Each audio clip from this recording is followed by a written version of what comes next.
Hello's Atmosphere playing Supreme Commander 2. Posted that video, Supreme Commander Alliance. And I just wanted to post a video of 2 just to give a little comparison. What I like about the games. Each game has things that I like and don't like. I just wanted to compare and contrast. This map is actually yes, give me a 2v2 against computers. 2 normal computers. It's not a game to demonstrate how awful I am at this game. This is more to demonstrate just what the games are. So yeah, let's just jump right in. They claim they streamlined, but I think they just dumbed down the resource system, which I loved. They added this huge texture beam, but it's very repetitive. It's like the same tech every time because there's not a lot of useful tech. But it adds a couple gameplay elements, I guess. But well, I love the mechanics of this game, or the way the game plays in this game. It's way smoother. Forged Alliance is borderline unplayable in most gaming systems. Even my system's pretty decent, and it struggles. I mean, I don't have the best processor, and all that deal, but I mean, it's not too shabby.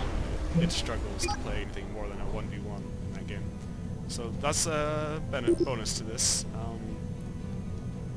As you can see, when you zoom out, it automatically groups units together, so that's really awesome and convenient. So I can almost select my areas because every unit gets built out of a factory and it gets automatically grouped together. So I don't grab both my air and my ground. I can just grab whichever I want. The commander is, I think it's a little bit different. I don't know if it's better or worse. With certain upgrades, he can be kind of insanely powerful. I wouldn't say imbalancedly so, but just he definitely is very powerful. Right now, I haven't played this game in a while. I don't remember quite what to do here. I guess I'm going to send these to help factories. But yeah, let's just waiting for my base to build here.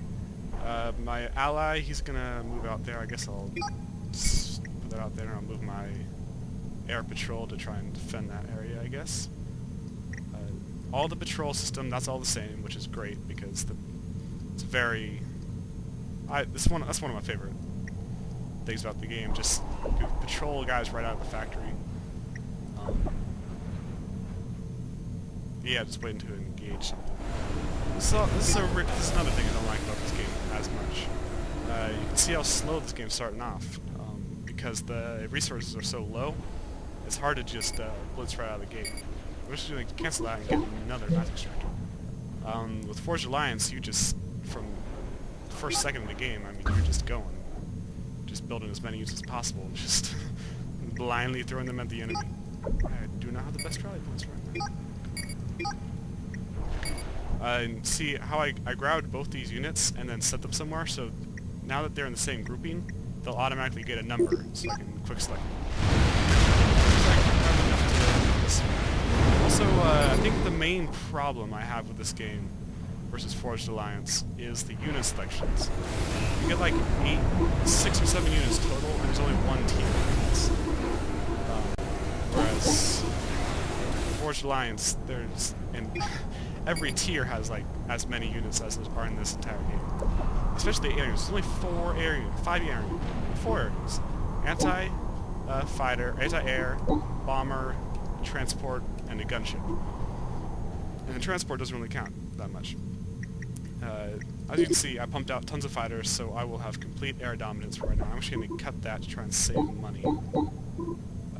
So I can get some research facilities up and start attacking faster. I'm trying to get the shield generator here because artillery is always a threat. My buddy is going for 3 ground factories, so I think I'm gonna focus more on air, just to try and be as diverse as possible. He's gonna go ahead and grab this very, I guess you would call it aggressive. Some might call it stupid.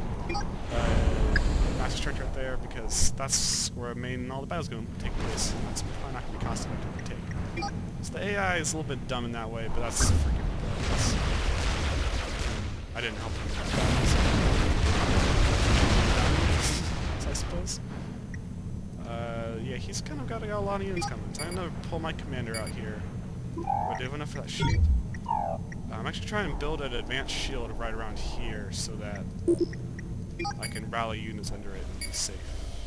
But looks like he's getting into so that's not bad. I have enough money that I'm going to add on a second factory. I don't actually... Another thing that's just of note, not really a problem, but I rarely build more than the 2 engineers that you start with. Whereas in Forged Alliance, you build as many engineers as you can sneak in, because there's always something for them to do. But I find that if I build any more than 3 or 4 at the most, that they just kind of sit there. There's not always something for them to do. So why build them if they're not going to do it? My commander out here, I guess I'm going to put on a shield right there. The next thing I want is that short-range artillery. I'm thinking... No, I just need to focus on it. Let's go pop out tanks. I want to take out gunships, actually. Gunships. 5. So I need 7 points of research, which is going to take an annoyingly long time. I just want to... Oh.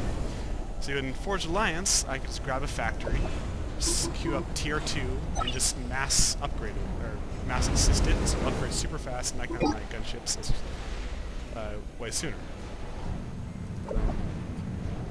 Yeah, that exists.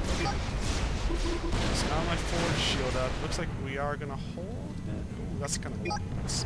I still haven't seen very much air from them. I'm gonna pull these back. I think there's anti-air guys shooting at things. I'm just gonna take the damage so we don't have to. I guess I'll throw up some point defense. Point defense to games. Borderline worthless, but I mean, has a lot of health, so it gives the enemy something to shoot at for a while, I suppose. But the static defense in the old games are much better. Let's go into I have enough that I can just take that damage. Throw up a secondary shield here just to protect the first shield, because the AI will suicide this entire army to target fire a shield, which is kind of hilarious to watch sometimes, but also kind of annoying because it's immersion breaker. But yeah, man, it's alright. Still do use control groups just out of habit.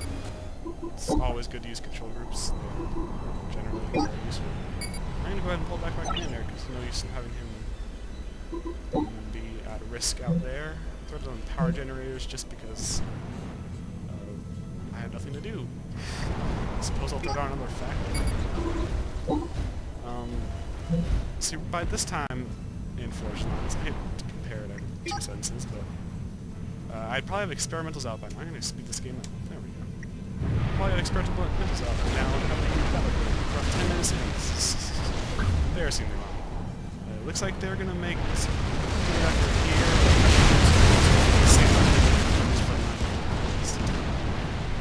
I'll probably have enough shields left over. He's going to turn around right there. He's in 1 engage.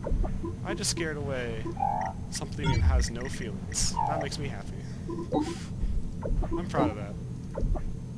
I'm going to set a new patrol route. As you can see, lost every single one of my units, but that's okay. Let's rebuild them. And, yeah. I'm just going to mass up some tech facilities here. Ooh, you do get to upgrade facilities, which is kind of fun to do. But, it's kind of weird that the land and air facilities have the same 4 upgrades. But I think that would be diverse gameplay. See how we target fire that thing that's I was afraid of. But I like that engineer. Bonus. And yeah, I'm just gonna crush everything here. So here's the only opportunity that I would need is that you can clean up some seeds and go these paths just really. But it's the same resource system of just mass pulling points things. You build massive giants. I'm sure this is a Natural Geographic feature to have a giant NA on the grounds, but sure, whatever. Power facilities, which are for everything else. But as you can see, there's no deficit spending, as I like to call it. Or you can't spend when you're behind. You can only spend the money that you actually have. In the newer patches, it's like right here, he's waiting for it. But in the other ones, he would just build it really slowly, which is better than not building it at all, in my opinion.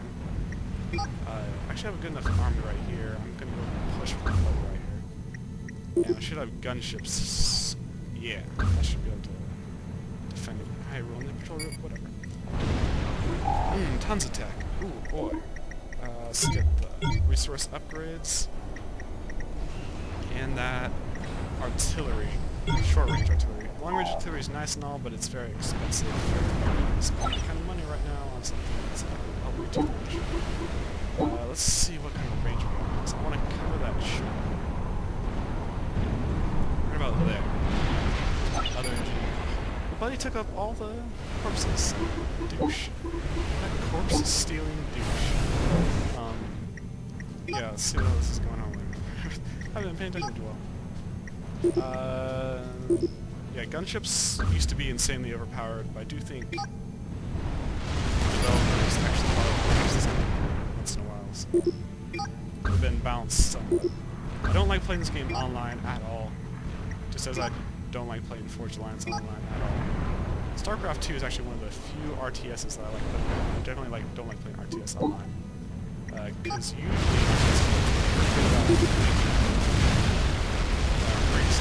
AIs, which are fun to play against, and humans have the tendency to be really cheap.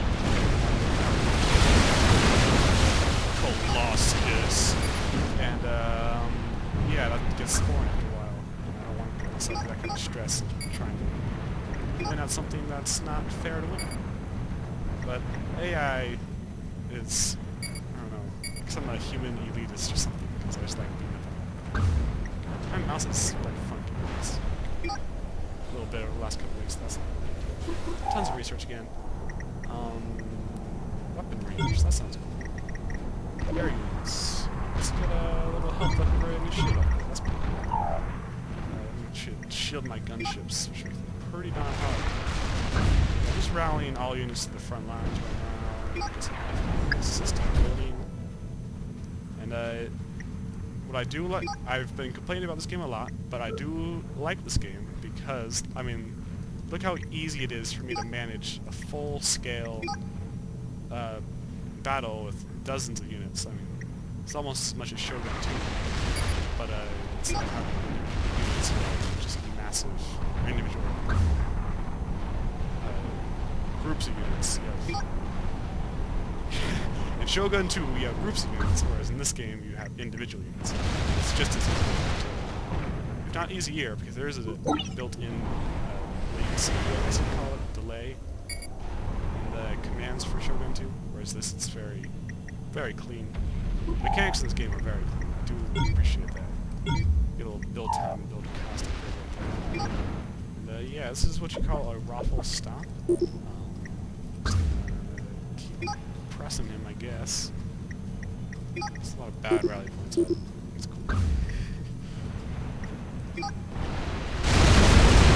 to victory! He's gonna charge straight into the base. That's what gangsters do. Everyone knows the most gangster thing one can do with his time is play video games all day and put them on the internet.